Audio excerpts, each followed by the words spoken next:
Life isn't supposed to be easy, isn't supposed to be not challenging at all. I mean, if it was like this, how would you even evolve, right? I wasn't around here for quite some time because I was going through certain challenges that my reality had to throw at me, basically. So, a lot of family drama.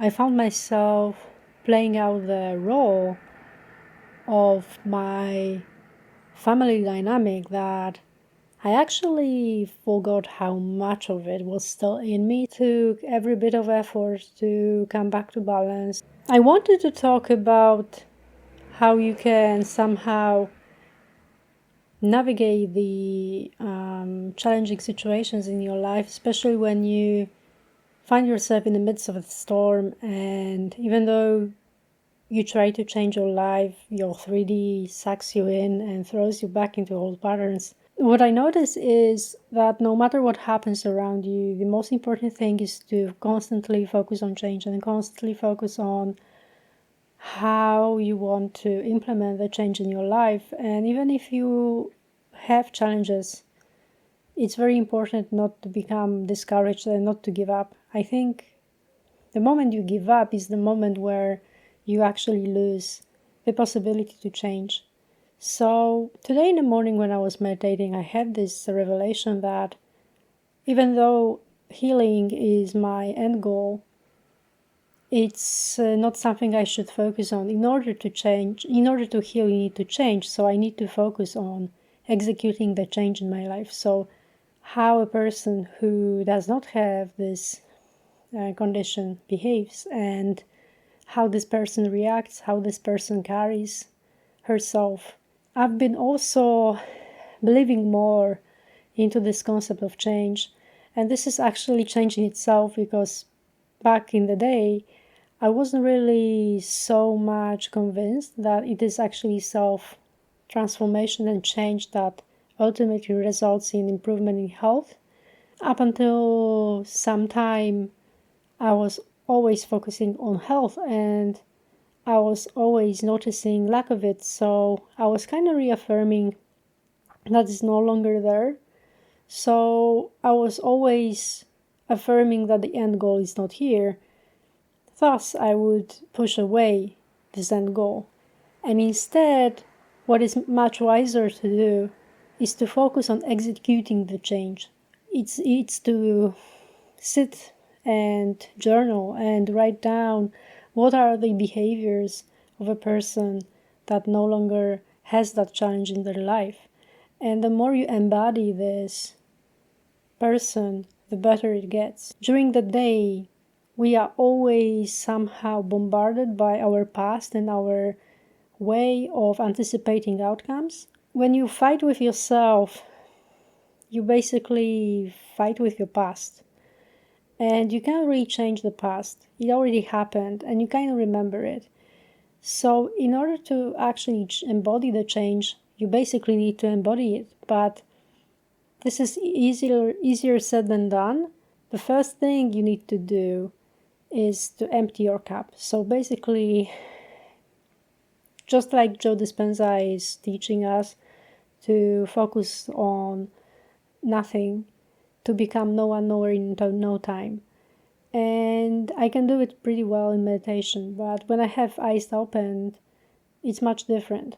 What I'm doing right now during my free time is to focus on much more on doing walking meditations, because in this way you kind of learn how to embody the change while you have eyes open. And you also learn how to center yourself, how to center, for example, into your heart when you have eyes open and you are kind of conscious. What I also discovered that helps me a lot, especially when I try to become no one, nowhere, no time, is to observe my breath and merely just observing the act of it, acknowledging it, and becoming a witness of it.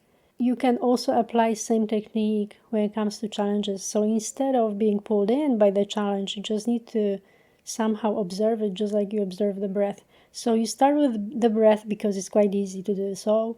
But then you can apply it to different things around you. And in this way, you kind of center yourself and you acknowledge that you are the main character in what's happening around you, and somehow you become aware of what's happening around you without being necessarily so much involved in the whole facade.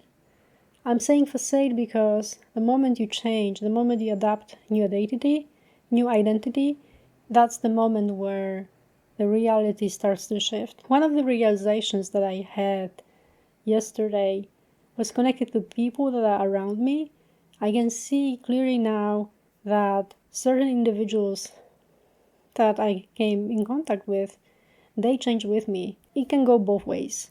They can either accept and become aware that in order to progress, they need to change themselves, and they make positive changes in their lives as well. They get inspired, or something quite opposite happens. So, for example, they want to cling in to what they used to have, how their life used to look like, and as a result, they can even become aggressive towards me. They can become dismissive.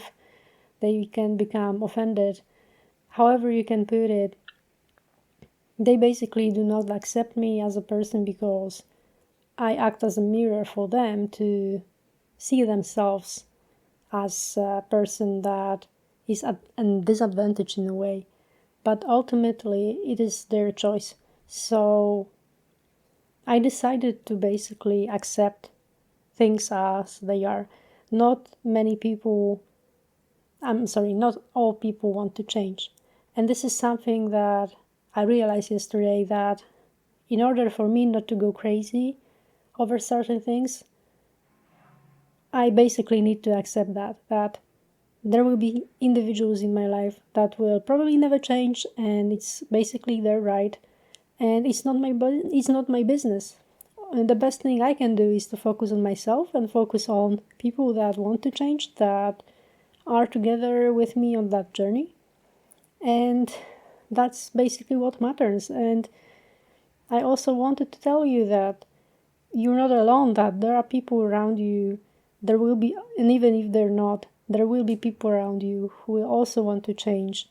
And when the time is right, these people will come to you and either help you or you will help them. However it works, it works. Basically, that's all what I wanted to talk about. Thank you very much for listening, and see you next time. Bye-bye.